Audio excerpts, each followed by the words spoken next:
watched the orange skies from the circle of my mother's arms, weeping for him. "Hush," my mother whispered to me. "Hush." But I was only a child. I had not learned to be silent, and when he returned, tired and triumphant, I cried just as loudly and buried myself in him. But he was no longer the man who had walked away. The military government had listened. They had bought the dove from him.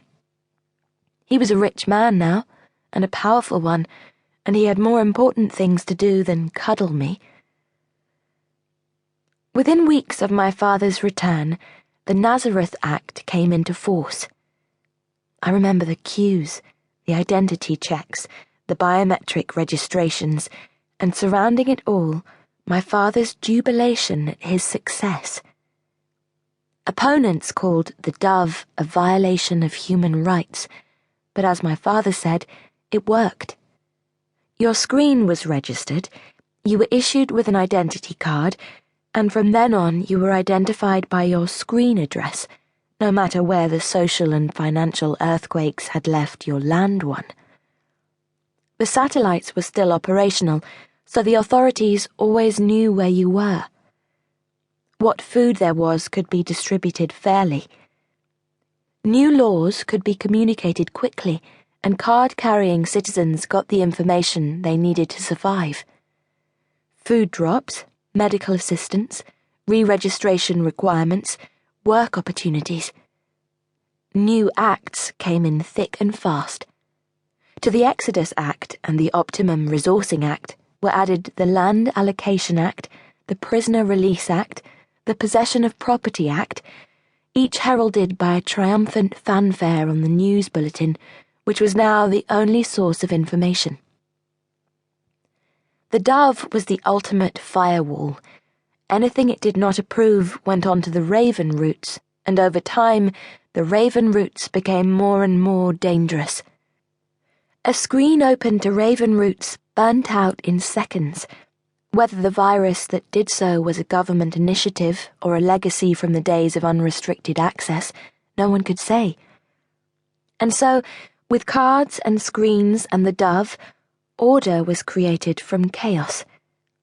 Regular biometric re-registration meant that stolen cards and the cards of the dead were only ever valid for a limited time.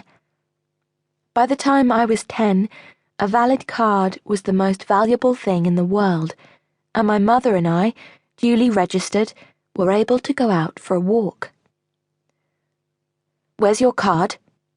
my mother demanded the first time we went to unbolt the door. "Show me." We'd practiced so many times. I unzipped the inside of my pocket, felt through the hole, opened the card compartment of my belt, and held it out to her. 7 seconds, she said. "It's not fast enough." "You do it then," I said, but my mother was holding her card up before I'd even started the timer. "The troops will shoot me if you don't show your card," she said, "and it'll be stolen if it can be seen." And so I tried harder, but she wasn't satisfied and took my card away to look after it herself.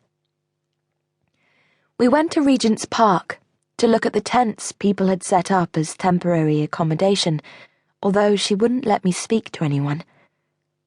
We went to the new banks of the Thames, too, to see Big Ben and the London Eye peering mournfully out of the water. But even with the security of the troop patrols, London had become desolate and dangerous, and soon our outings became confined to the British Museum, just around the corner. We went there every day.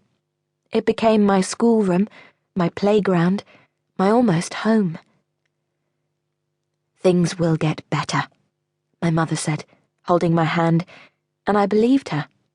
The bulletin said the same. And yet, time went by, and still people starved.